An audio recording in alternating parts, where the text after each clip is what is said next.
Ladies and gentlemen, the President of the United States.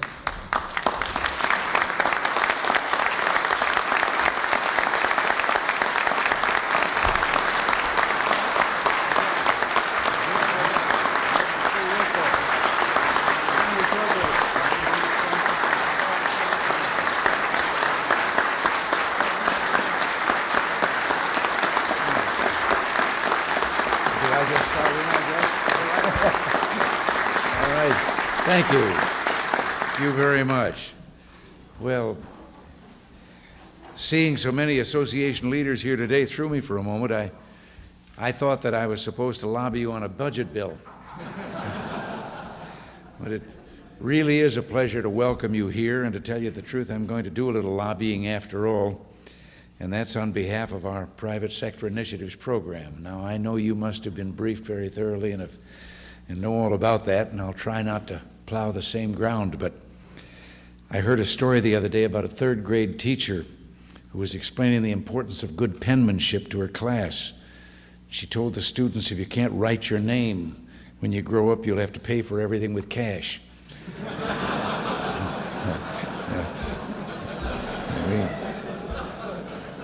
Well, we know there are certain things you can't buy with cash or even credit, and that's involvement, the kind that historians describe as the American spirit.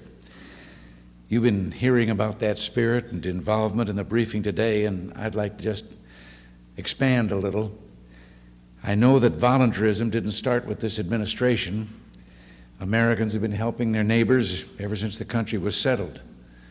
It's a grand tradition that unfortunately hasn't gotten the attention that it's deserved in recent years.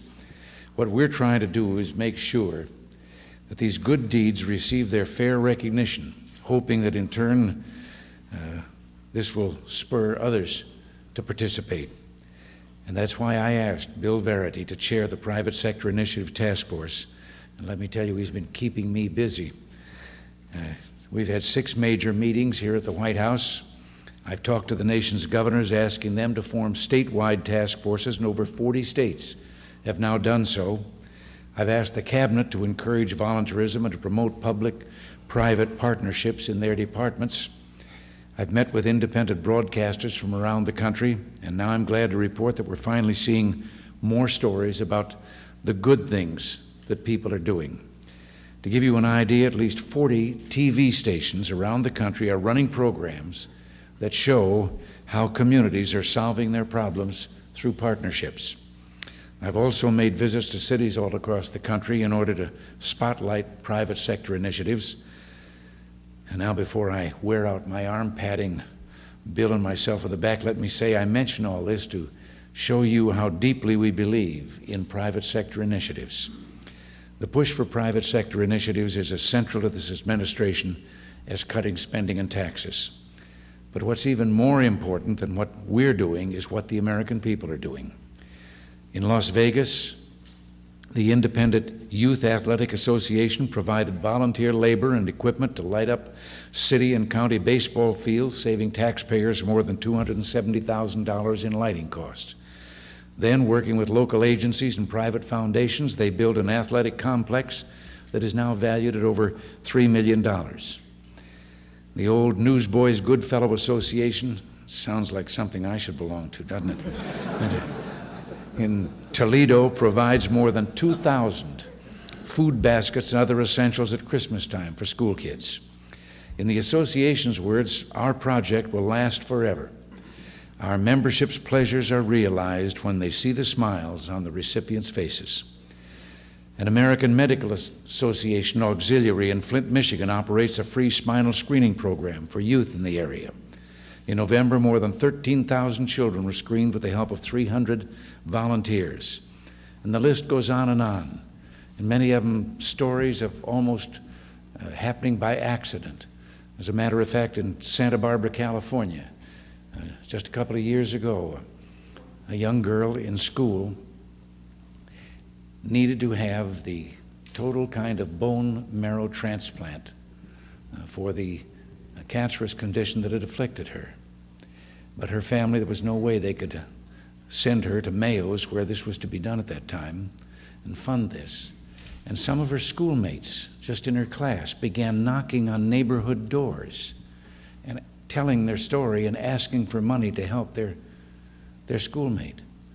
And from that, suddenly, as adults began to hear, a committee was formed, and they raised money. Oh, they did it with a symphony concert. They did it with all kinds of things, and they raised the money to send this little girl to Mayo's. The operation was a success, but then tragically a staph infection took her life. And the group that had formed and raised the money for this particular thing then suddenly, faced with this tragedy, said, wait a minute. They had money left over. They said, let's stay together. Why don't we make this a permanent part of our community? Because there are going to be other cases like this, and we'll have a head start and we'll be prepared to take care of those other cases. And it just started with some school children knocking on a door.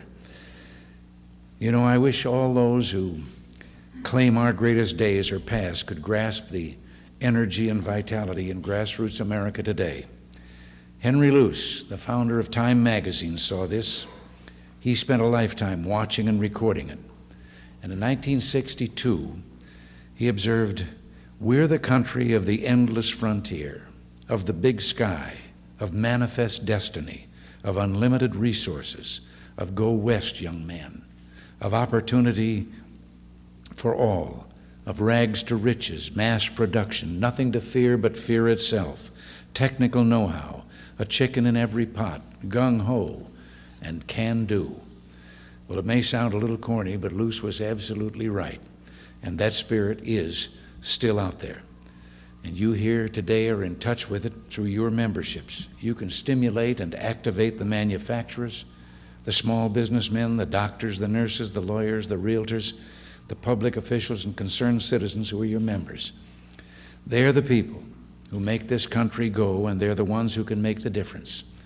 And you might point out to them that the quality of their community is key to the well-being of their plants, stores, practices, and neighborhoods. We need you here today to get the message out that involvement is not only in the public good, but in your members' own interest, best interests as well. We need you to encourage them to put their talents to work directly on some problems that we've let sit for too long. I urge you to take on a private sector initiative and put the full resources of your organizations behind it. Show your members how it's done and what they themselves can do. I know the task force will give you all sorts of help and ideas to get your projects rolling.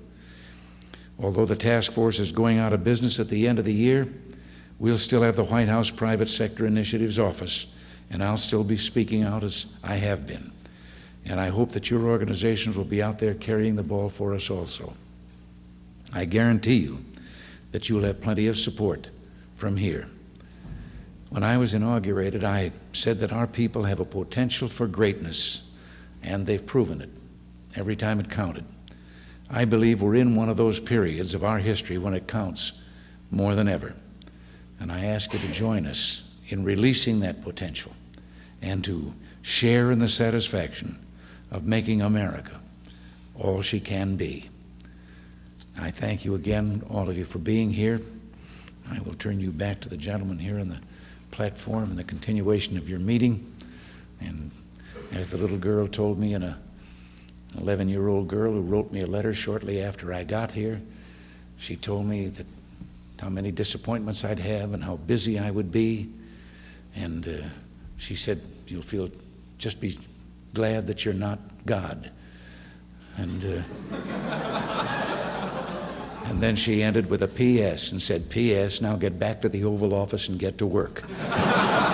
So that's what I'll do. But thank you again for coming here.